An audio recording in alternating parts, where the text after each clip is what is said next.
Hello. Welcome to, oh, they can't see you. Wait, can they? Is it just my screen or is it everybody?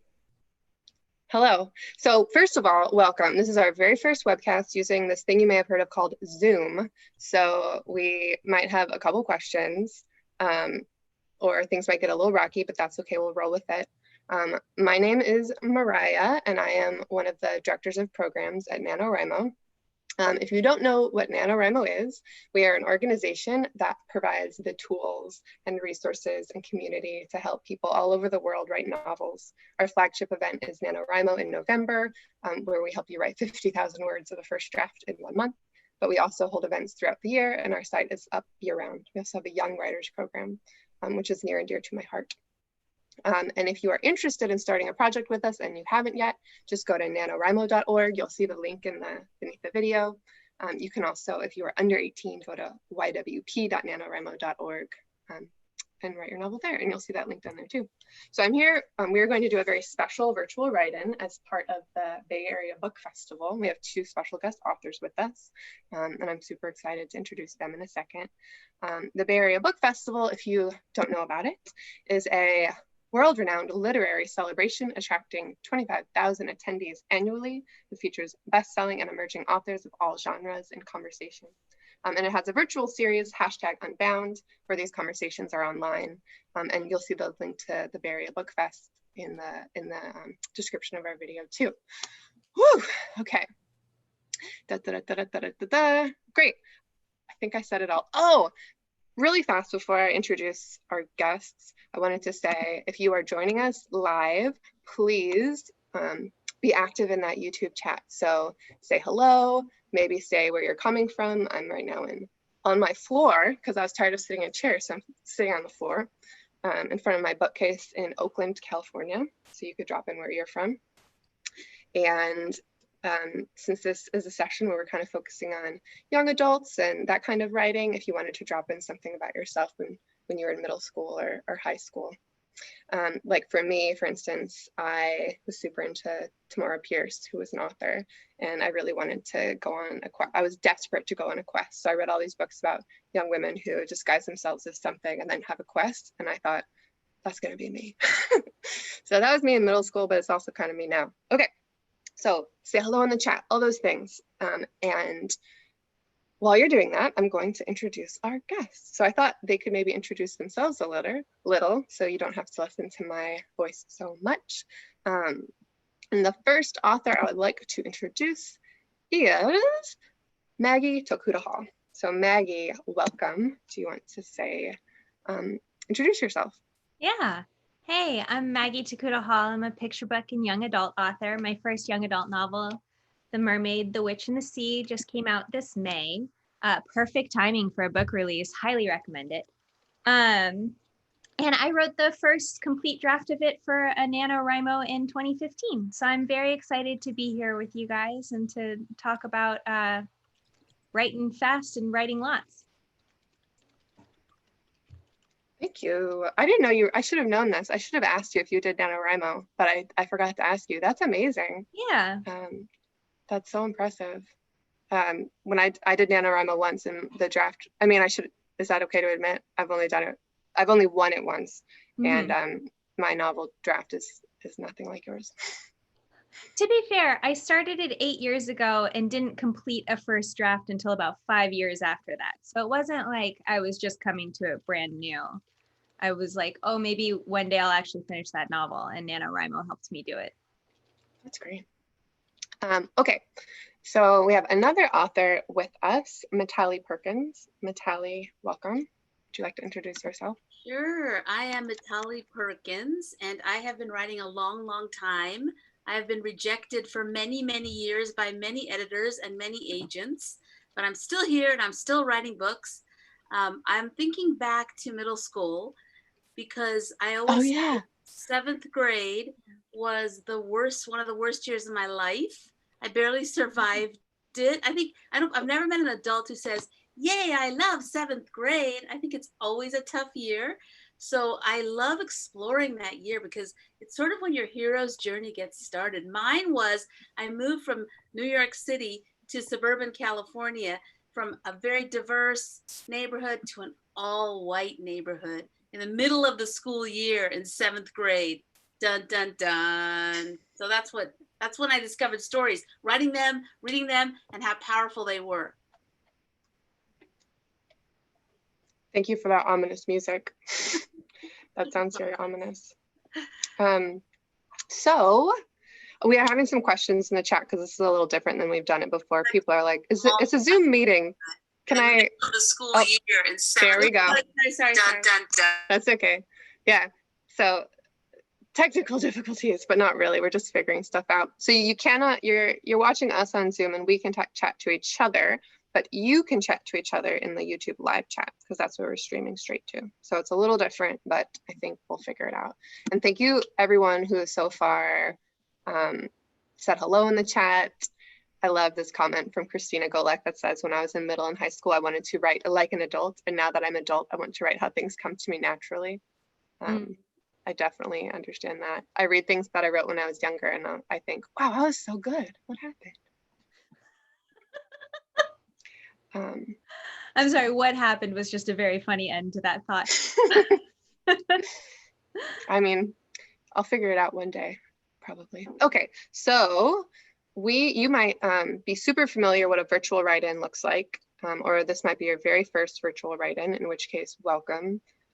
We do virtual write-ins quite a lot at NaNoWriMo. We don't really do them often with like esteemed author guests. So I was telling my husband earlier that I was like super nervous about this because I was like, it has to go well, we have these authors. So that's my state of mind. But a virtual write-in is a chance to be in a big group virtually with other writers. It's a chance to work on whatever project you're working on, or if you're not working on any project, it's a chance to just write. Sometimes people use them to write for their novels. Sometimes people use them as a creative break.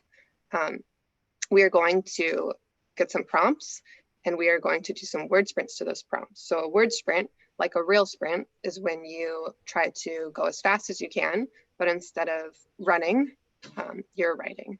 So we're gonna get some prompts from our author guests and I'll set my timer.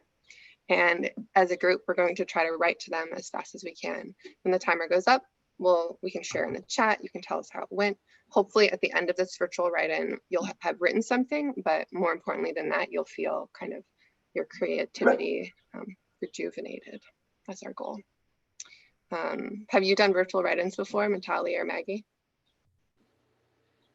I haven't, but I think it's such a cool idea. I used to do in-person write-ins with pals a lot, like on Sundays. We called it going to church with my writing group. And so someone would start a text and be like, who's going to church today? And it was very low pressure. If you could make it, that was great. If you couldn't, that was most of the time. But I miss that aspect of being in the world. So I'm glad that we can do this. This is fun.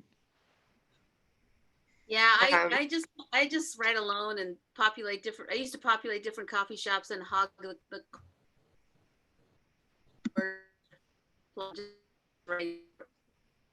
but this be a home writing life. I'm all in. Great. Did you turn it into a robot for just me? Nope. Mitali, you got a little squirrely connection wise. We heard that you like to go to a cafe and hog a plug-in area, and then after that it was a little like wah, wah, wah, wah. Really? Oh, I will speak more slowly. How does that? Can you hear me now? Yeah. Oh, my internet connection is unstable, it's telling me. Oh well, my internet connection is unstable, my emotional life is unstable. All good. One thing that I appreciate about everybody, or not everybody, I'm lucky enough to work from home, and I know not everyone is like that, but one thing I appreciate from having more people working from home is that I feel like now everyone understands how terrible, like how to do this, you know, they're like, oh, the connection's bad.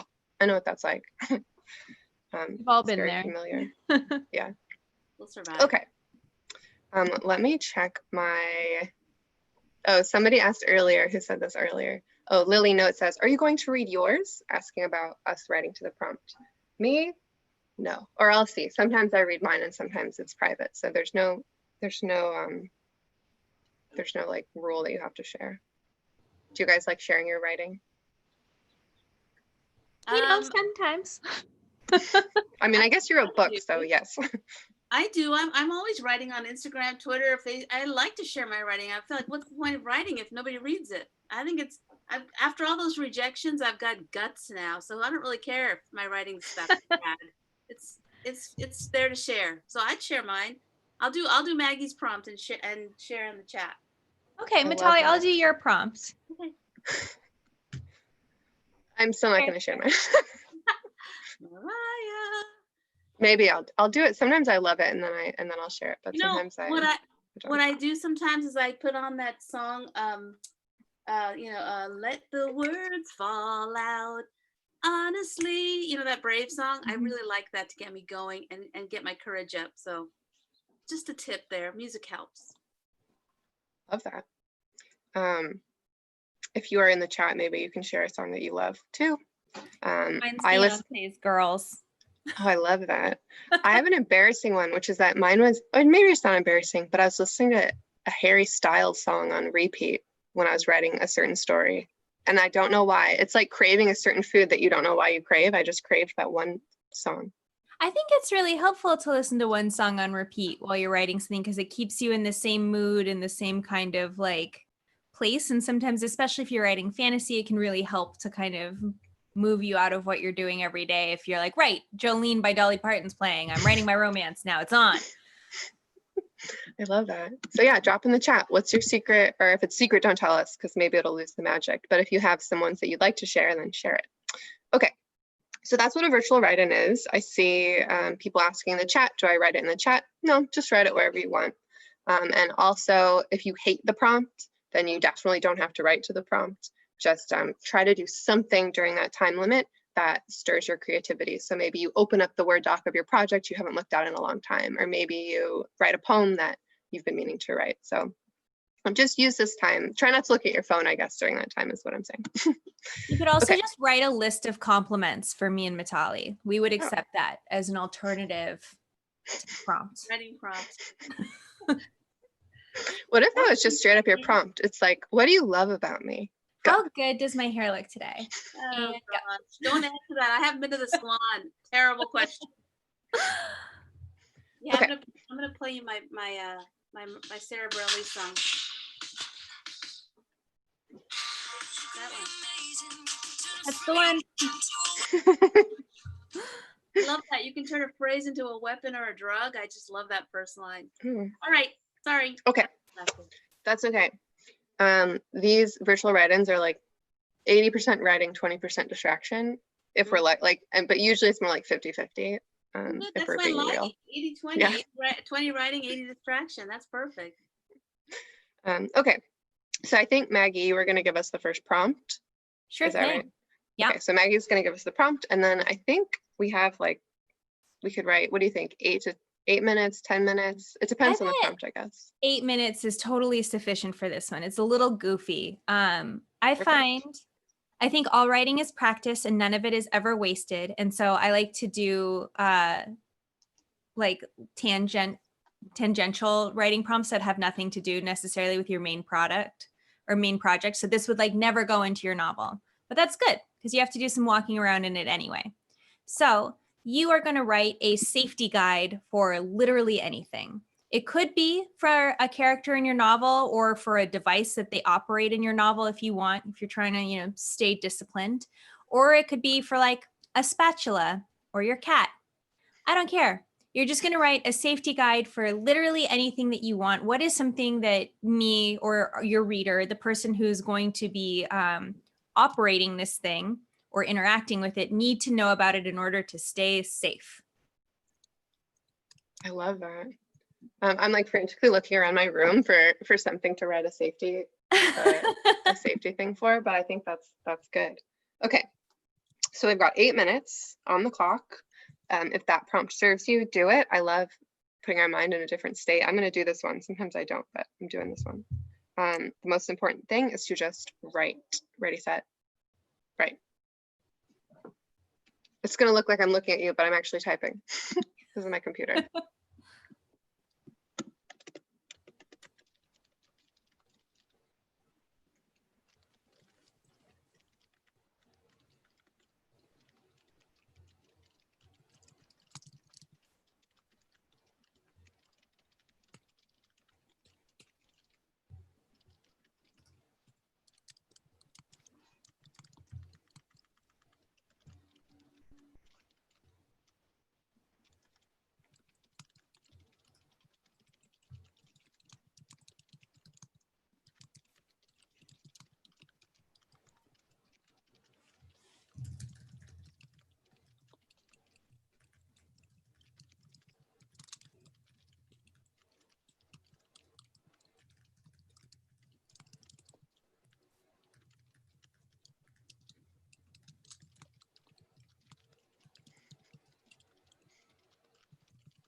We have 3.5 minutes left.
All right.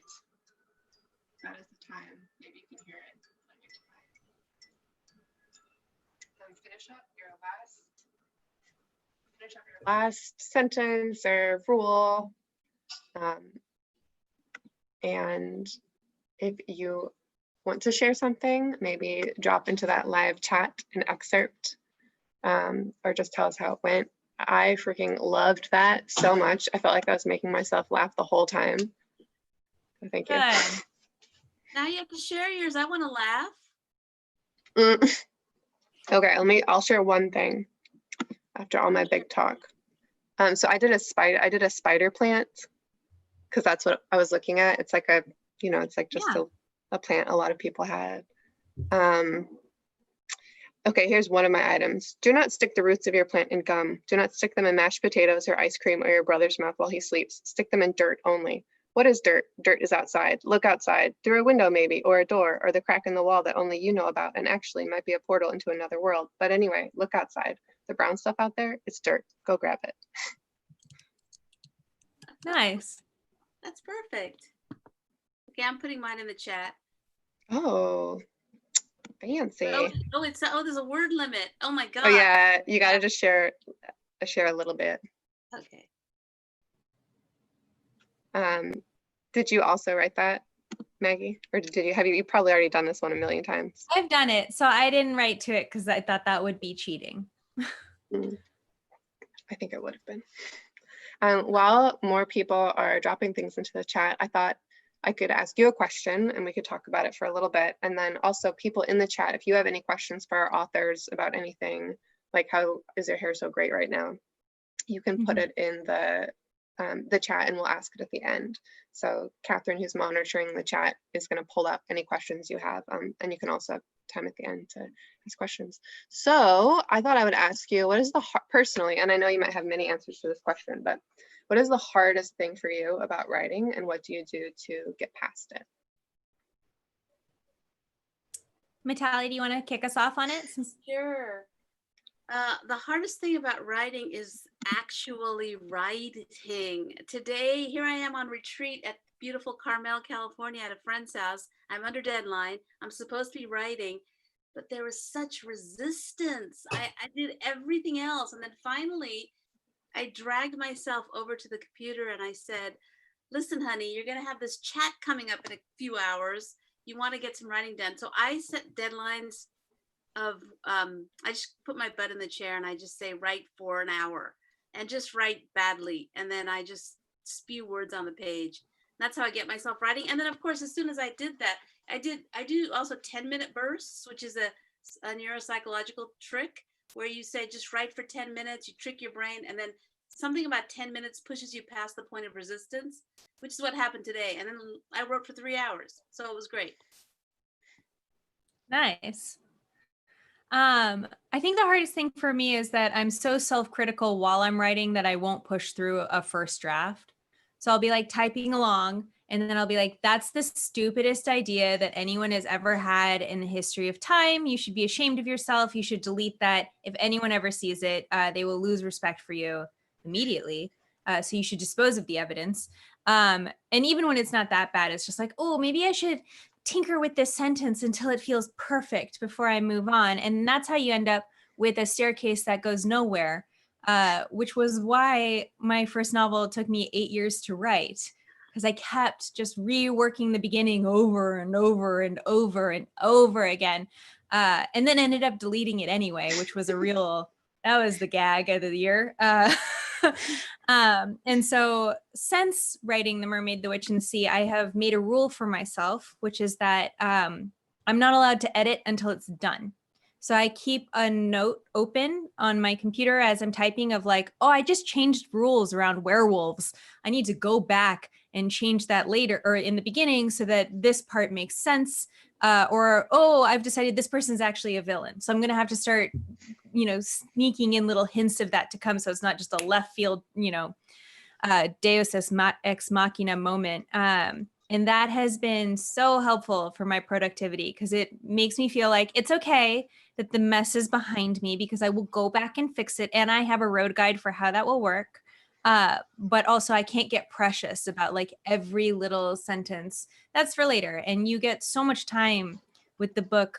If you do go through traditional publishing process, editing with your agent, editing with an editor, and then editing with the copy editor, that you will be really grateful that you didn't beat every horse until it was past dead like I did.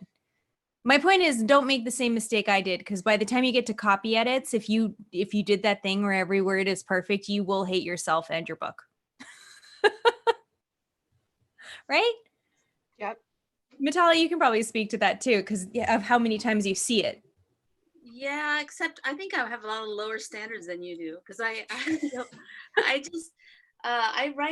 just get things out there. I mean, I feel like our days are numbered, and so I write a lot of, like I said, on social media. I write a lot of texts. I like writing. I just really like it, and it doesn't have to be that great. So for me, also I have more books out which have all gotten bad reviews, and I see all the flaws in them.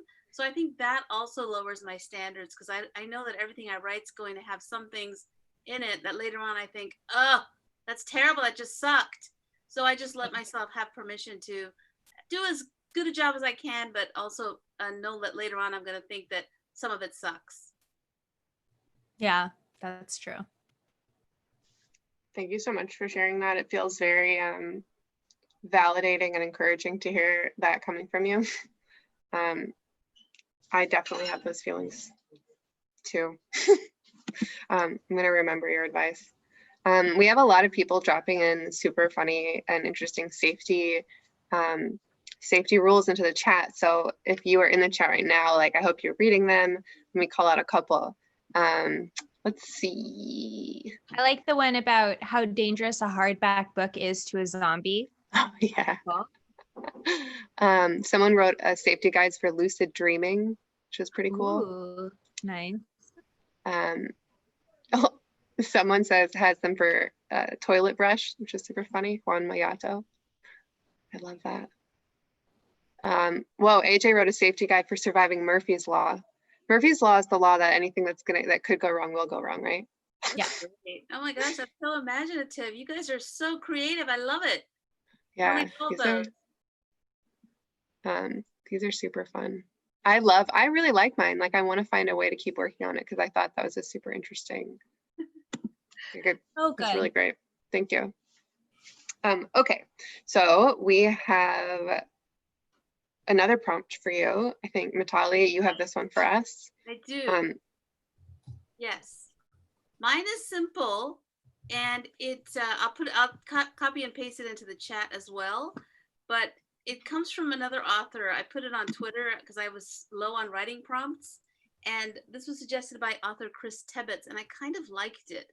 So you have to listen a little closely to these instructions. Tune in. Here is his prompt. Write a passage using only words of 4 letters or less. Starting with, it was cold in that room. So that's everybody's first line. It was cold in that room. And now you're going to write a scene using only words of 4 letters or less. Okay, got those instructions? I'll put it in the chat as well. Should I say it again?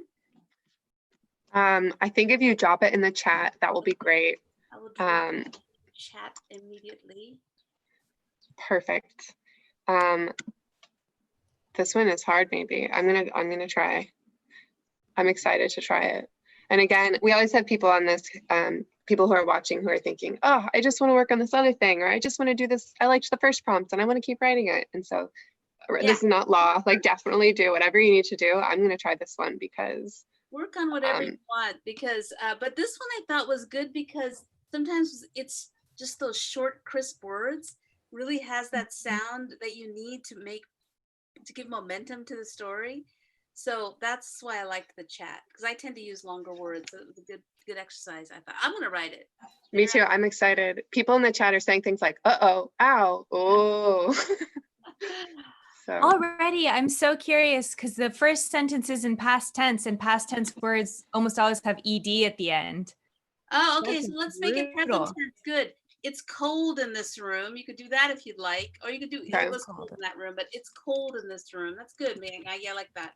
It's cold in this room. I like present tense. I'll change that. I'll change that in the chat. Good call. Okay. 4 or under. All right. How much time shall we do? We could do another 8 minutes. We could do 10 minutes. What do you think? We can try. I don't know. I've never done a prompt like this. I don't know how long, like, I don't have a sense of how long. We're about halfway through. 10 minutes, 40. I'm doing some math in my head. Maybe we could do another 8. I feel like 8, for me, 10 kind of feels long when I'm doing it with a group, and 5 feels too short. So maybe 8 will be good. Well, I've never done this chat either, so I may just say, cut it, I can't. So I'm gonna try. Okay. If this fails me, I'll just pick another plant and write about it because I liked that too. Okay, ready, set, write.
This one is tripping me out. There, you have 4 minutes left, halfway point.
Thirty seconds.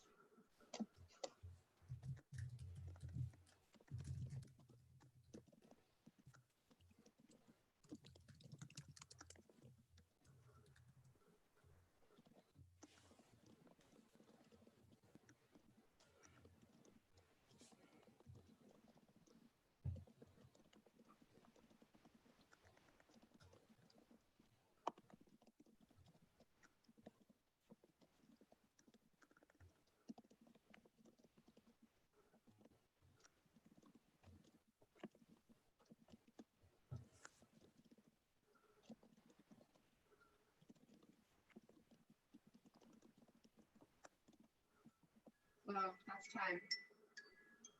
Ooh. Mitali, that was a tricksy little challenge. Oh, I'm sorry, everyone. But you know what? Mine ended up being full of action adventure, which I never write. I got to read it to you guys because I was just shocked that I wrote this thriller. So are you ready? Can I read it? Sure. Yeah. Okay, here we go. It's cold in this room. I can't breathe. The door is shut. Get me out, I pray. Get me out. But the lock won't move. My skin is dry. Help, I yell. Step, step, thud, thud. The door jars open. It's him. I kick his shin and run for it. Go, go, go. Gulp the air. Race to the hall. He's fast. Oh, crap. I'm out. Here it is. A Ford with keys. I jump in, step on the gas, tear down the road. He's on my tail in a Jeep. Huge rock in the road. Bam! I leap out, dash into a cave. His Jeep hits mine. I wait, come out. He's dead. Oh, God. I turn and run.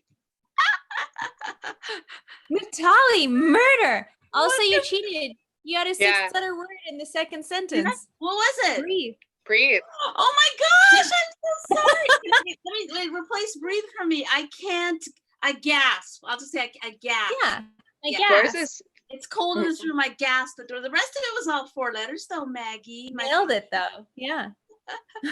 So now I'm gonna write a screenplay with for my next book after that. How'd you guys all do? I love how I was finding the same thing where you have to choose like for instance, I wanted to say like the door creaked or whatever, and then I was like, I can't say that. I can say like bang, you know, like I can pick really small actiony words. Mine was very different. Mine ended up just being like a scene in an RPG game from the 90s, kind of like the boy is in the room, a cot is in the room, you know, like it was very strange. But wow, yours was great. It's such a good exercise for picture book authors because of that. The replacement for shorter words and having to use kind of more immediate versions of the things is very helpful. Yeah, I'll have to tell Chris I liked it because it made you do the exercise of being careful to choose each verb and each noun, which I think is a really good exercise for us as writers, because we sometimes just use our go-to sort of default nouns and verbs. But with that, I felt like I had to think, well, what's the door going to do? I used a word I never used. The door jars open. I never used that word. So that it was good for me. I'll have to tell Chris. Thank you, Chris Tebbetts. There's like, I'm super impressed by the chat right now. Cassidy Faith says, the sky, it may hide in the mist and smog, but I know it will be dark, not just dark, but cold, with acid rain that will pour and pour and pour. For how long, I may not know by the time I die. Reading that, I would never have been like, oh, that's just, those are all under 4 or 4 under. Yeah. Okay. I'll put mine in the chat as well. Fair is fair. Oh, geez. It's so hard. It's so hard. I like Juan, my windows. It's cold in this room due to the fact that I have not paid my AC bill. In fact, I have not paid it to this day, so I'm still very cold. Boy, I cannot. Whoa. Yeah. And here's one from Kay. My ribs hurt from the hits I took. The bat swam in my mind and the pain. It was all from one man. So much pain from one man in no time at all. Oh, that's Whoa. good. Anjali Amit wrote, it is cold in that room. No fire, no coal, no book, no bowl, no beer, no gear, no bath, no gold. It is cold, it is cold, it is cold. Wow. Anjali, represent Bengali name. Great job. Awesome. Yeah. I cannot do this. Okay, I keep trying to put it into the chat, but I cannot get it into chunks. It's like too long. That's what I did. It had too many characters. You could just read us your intro. Yeah, read it. All right. It's cold in this room. Cold like no hugs. Cold like a snub. Not cold, cold. Not cold like ice. But not cold, cold. Not cold like ice. The dog naps. A huff now and then once more. Over on the sofa, Bob sits. I ask him, why are you like this? And he does not say a word back, just sits. A book open, but he does not read. He's like that. I hate him. The book is still open. He still does not read. Why do you have a book if you don't read it? Why buy a book you don't open? Why, Bob? I yell, tell me. Oh my gosh, you created Bob. He's so Who's annoying. Bob? He's so annoying. Who buys books you don't read? Me. I do that. I don't know why I called him out for that. you worked on yours. It developed character, and mine I went plot crazy, and you went into character deep. Awesome. Bob, whose only characteristic is not talking and not reading. Good, because Go, Bob. you could use the word why and what, right? So dialogue was a good move because you could say, why, Bob, why? And Exactly. what? Yeah. Also later in it, I hate you, Bob, which is all less than 4 letters. We do use a lot of 4-letter words in dialogue, good ones and bad ones. So yeah, Really? dialogue was a good choice. Thanks for that. We have about 12 minutes left, and I wanted to save a little bit of time for questions from the audience. I know I had one more question for you. So if you're in the audience, you have a second now to drop in some questions. I'm going to ask them my question. I know we have some young writers watching, and I used to be a teacher and the director of the Young Writers Program at NaNoWriMo. So my question is just, do you have any advice for like a young writer who's just getting started? Yeah, I can kick us off this time. My main advice would be to not be in a rush. My first book was published when I was 31, my next one when I was 35. And I spent all of my late teens and 20s worrying why I wasn't published yet and trying to figure out like what I could do to make that happen as soon as possible.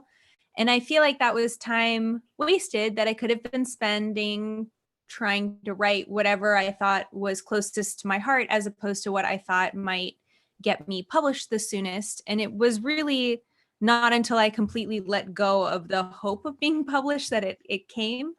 And so I think especially for NaNoWriMo, because there's so much like, yeah, get it done, get that novel out, which is great.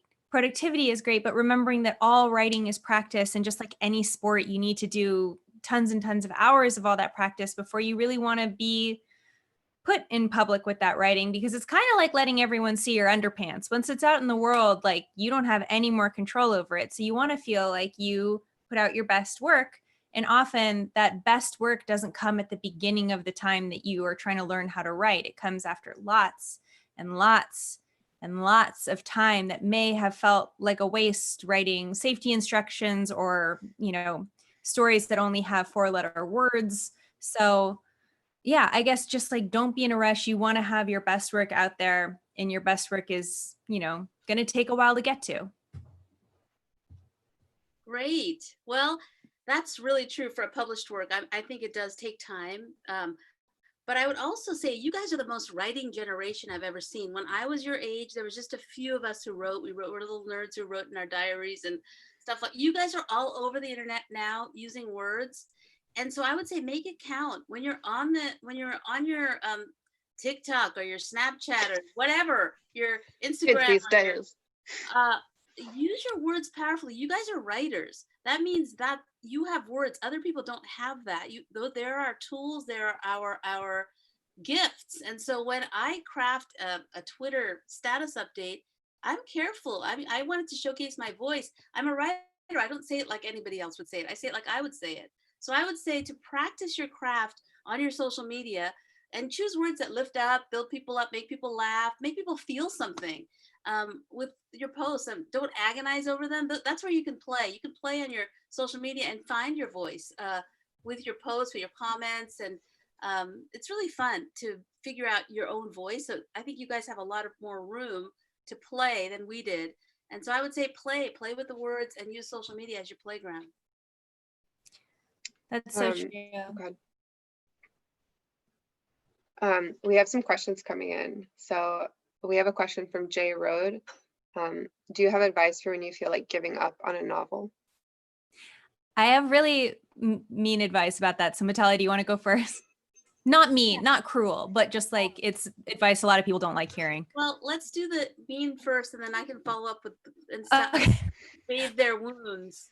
I love giving up on books. I think it's great. I love putting down books before I finish them if they don't hook me when I'm reading. And I love putting books down when they don't hook me when I'm writing. I have found that when I let myself kind of bounce around projects, I am the most productive. And I will like my work a whole lot more when I'm like slogging through a first draft. And I'm like, if I just do this amount of words every single day or something, it doesn't tend to be my most inspired or interesting writing. And so I have come to love deleting things, which I said in another panel event, and everyone was like, oh, But like recently, just in the last month, I deleted 25,000 words of a manuscript that I had started a few years ago. I still want to write that story. Those weren't the right words to get to them. And I feel like a cruel Aztec god. I'm in charge of everything, and the bad words can just get out because I have better ideas. The thing is, I love to tell people not to be too precious with their writing, because the ideas that are really powerful, the ones that really inspire you, you won't forget. Deleting them from, that one Word document won't mean you don't have that good idea still. It's totally okay to come at it from a completely different angle. And I find that when I just keep that one document open and keep returning to it and keep trying to resurrect it like Dr. Frankenstein, I end up with like kind of a overworked dough feeling of a manuscript that doesn't have the life and magic in it anymore.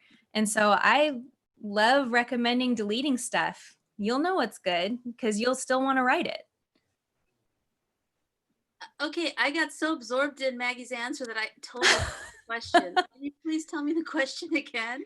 It was, what do you do when you feel like giving up on a novel that you're working on? Oh, okay. I talked about resistance. I feel like giving up on every single novel I write. That's part of the art. You're going to face that moment in the writing where you're going to say, I suck, this sucks, I hate it, why am I doing this? I think there's a world of injustice and suffering and poor people out there. Why am I spending hours in front of my computer working on this sucky story? It's going nowhere. I need to go out and feed the hungry and help the poor. I get all kinds of things going on. That's part of the craft. The craft will come with resistance. You just have to be sure that this is the way that you're called to serve the planet with your words. You hold on to that for dear life. You say, this is what I am called to do. This is my gift in the short time of life that I have. It's my gift to the world, and I'm going to do it. You push through. And but yeah, so I unlike Maggie, I put it away for a while if it really, really sucks. But then I've come back to almost everything I've written through the years and used it in some way or another. I'm going to give you two little tools that I love, practical things. One is a book called Save the Cat Writes a Novel. And it's for people like me that aren't good at plotting. If you get stuck in the middle. There was a book called Save the Cat that was written by a screenwriter. And then this book, Save the Cat Writes a Novel, helps you take those Act 1, Act 2, Act 3 principles and plot out a whole novel, which helps me now because I'm bad at plotting. And the other, if you like Khan Academy, it has a whole course on storytelling that was put together by the Pixar, creators of Pixar, on storytelling. It's called Storytelling in a Box. And it's fantastic content to just give you, it's like 10-minute videos to help you with your plotting. If you're like me, I'm great with characters and I'm good with place, but I just can't seem to get through that second act. It just drags forever. So those two things have really helped me. Save the Cat Writes a Novel and Pixar's Storytelling in a Box in Khan Academy. So, and that second one is free, so go for that one. If you, maybe Catherine can drop this into the chat, what you just said, or maybe you can drop it into the chat, because another one of our questions, Alexandra Hill said, what's your favorite writing advice book you've used? And I think those are two great resources. Maggie, do you have anyone to add to that?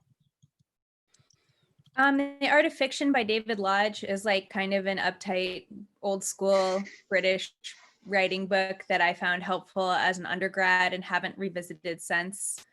I don't know. I actually don't tend to like books about craft the same way I don't tend to like self-help books.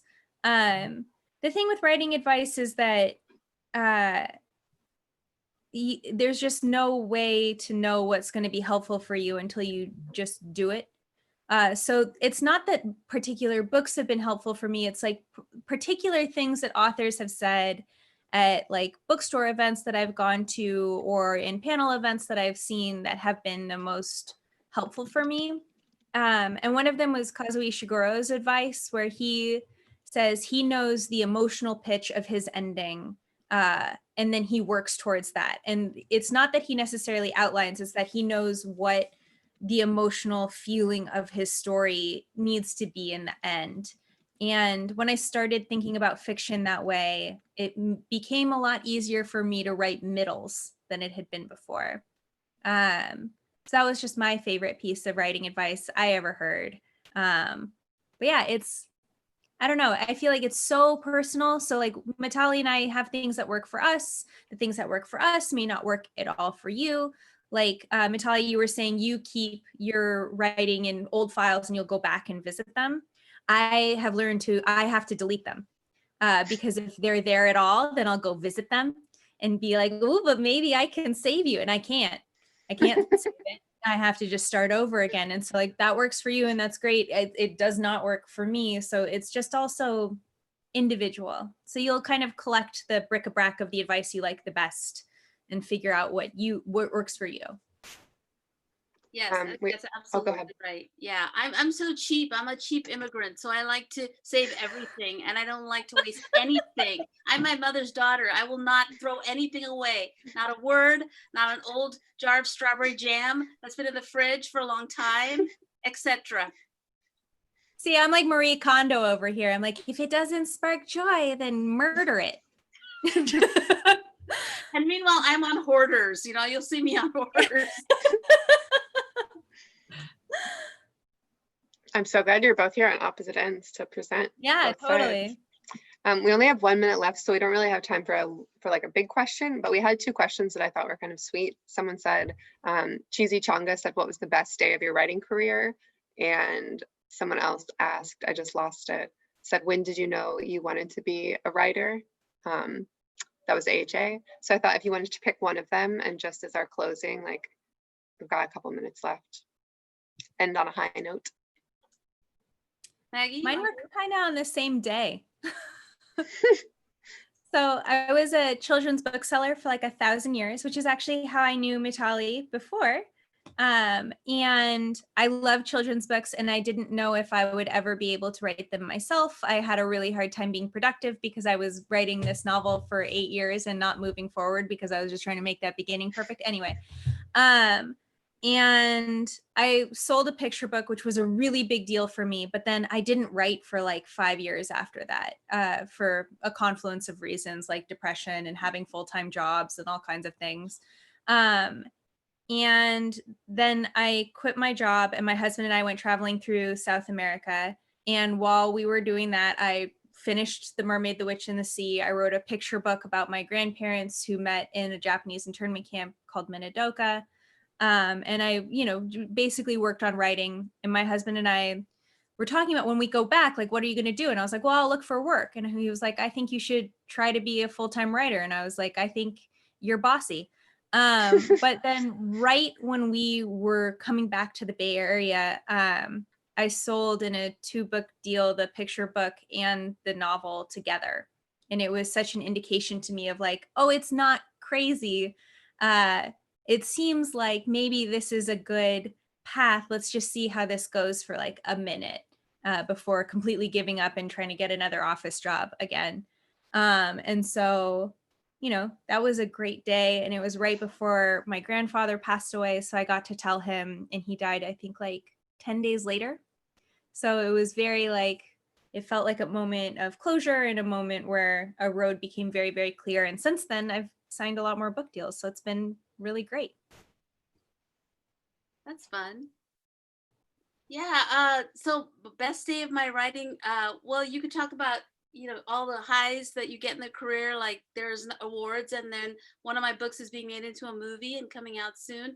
But I think the best day of my writing life was today, because dang it, I wrote for 3.5 hours sitting here in Carmel, and the words just flowed out, and there was joy, and the time, when you get in the flow and the time just goes, and you remember, this is what I was designed to do. This is what I love to do, and no one can take that away from you.